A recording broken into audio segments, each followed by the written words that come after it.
A long, long time ago, when Jesus lived, there was a little girl who lived with her mother and her father and her brothers and her sisters in a small village in Israel. She was a precocious little 5-year-old, and she asked a lot of questions. And one spring day, she saw her father and her cousins taking sacks of grain out of the shed that's right next to their house. And she asked her mother, "Why are they taking the grain away?" And her mother said, "Well, it's time for the spring planting." And the little girl said, "But if they take the grain away, how are we going to have anything to eat?" And the mother said, "Well, there's more grain left in the granary. Do you want to go see it?" She said, "Yes." So they went out to the shed and they saw the granary. There were 8 bins that were made of adobe, and they were lined with plaster, and 5 of them were empty. And her mother said, "See, we have 3 bins that are left with grain in them, and that's enough grain to last us until the harvest comes in and we have more grain to fill up all the bins for next year. So, we won't starve?" said the little girl. "No," said her mother. "Why don't you go and follow your father and their cousins and see how they plant the grain." So the little girl ran out to the fields and found them, and she watched as they dug these long troughs in the ground, and they put the seed in the troughs, and then they covered up the seed with dirt. And the little girl asked her father, "Why are you burying the grain? Won't it die there in the ground?"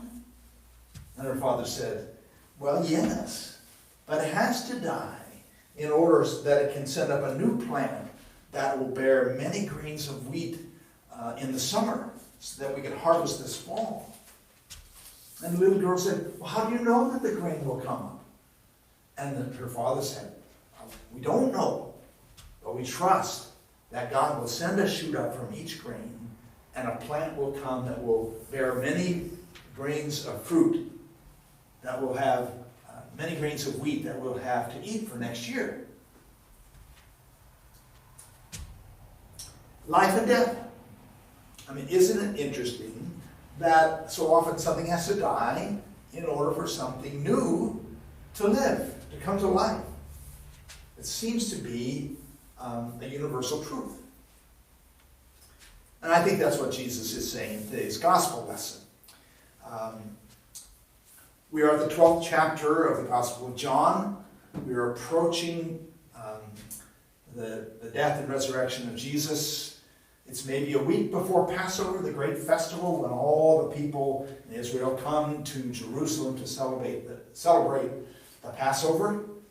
And the chief priests and elders know about Jesus, and they're plotting against him to see how they can get rid of him. And Jesus knows that his death is near. And so now Jesus is openly talking about his death to the disciples and about what it means. He says, "The time has come for me to die. Unless a grain of wheat falls into the ground and dies, it remains a single grain. But if it dies, it bears much fruit." In other words, Jesus is saying, I am like a grain of wheat. Unless I die, I will not accomplish the mission that God gave me. But if I die, my death will bring much fruit. So, one way of understanding this is that the fruit of Jesus is our salvation. Unless Jesus dies on the cross, then we won't be able to gather the fruit of salvation. Another way to understand it is that the fruit is the church. Jesus' death brought about the resurrection and the birth of the church. And so the fruit of the church through all those generations, all the people that came to believe, that's the fruit of Jesus' death. But the way I prefer to understand it is that the fruit of Jesus dying is the love of God.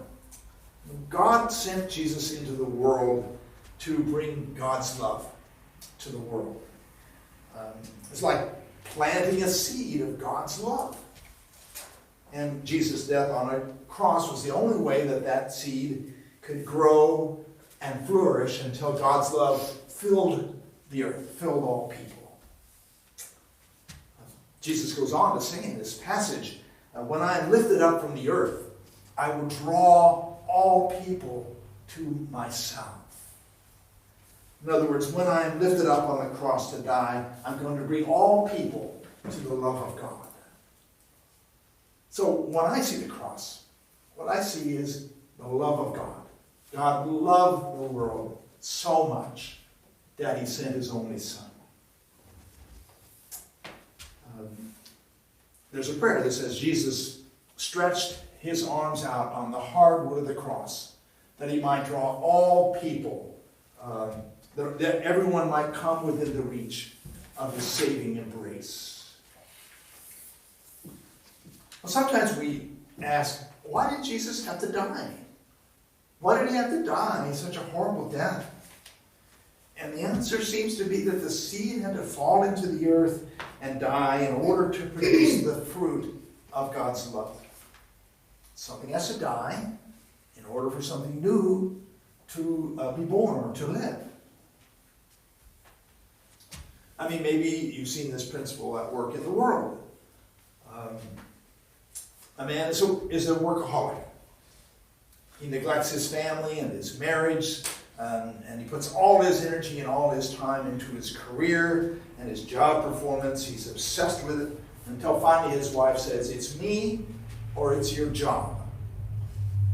Unless you quit your job and find something else, I'm leaving. So he gives up his career goals and all the stress that goes with it to spend more time with his family. And what he finds is that it's the best thing that ever happened to him. He rediscovers his wife and his kids, and he gets to know them like he never did before. And he says, I had to die to my job in order to be alive to my family and my wife. Something had to die for something else to live. Or think about an alcoholic that finally hits bottom and has to give up drinking. Has to die to alcohol. And he stops drinking and he slowly begins to rebuild his life. He has to die to alcohol in order to live to the real world. Unless a grain of wheat falls into the earth and dies, it remains a single grain. But if it dies, it bears much fruit. Sometimes we have to die to one part of our life in order to become more fruitful in another part of our life. You may have heard of the Catholic Archbishop Oscar Romero, the Archbishop of El Salvador in 1980. There's terrible conflict and violence going on in the country. There's a revolution happening. And he had originally grown up as a very conservative priest who supported the government and everything they did. But he slowly saw the corruption in the government, the death squads, and he began to speak out against the government. And because he saw the people of his country suffering, especially the poor people in the villages. And he criticized the United States for supporting the government and its death squads. And he brought worldwide attention to the oppression of his peoples. And on March 23rd, 1980, almost 44 years ago, he was celebrating Mass in a hospital chapel that was right on the square of the town and looked straight out on it. And he just finished the first part of the service and was about to start the Mass, standing at the altar, and a car came out into the square. Someone got out and fired 2 shots right through the aisle and killed him at the altar. And the gunman was part of a government death squad that had killed so many ordinary people. And at his funeral, 250,000 people showed up, the biggest demonstration of support ever in Latin America, because the people loved him for his honesty and his truthfulness. And he was canonized as a saint in the Catholic Church, and he's venerated worldwide as a martyr who gave his life for his people. And he's included in our Episcopal calendar saints. And he's inspired countless numbers of people to be peace activists. There's a saying that the blood of the martyrs is the seed of the church. And Oscar Romero was a seed that has blossomed in many ways.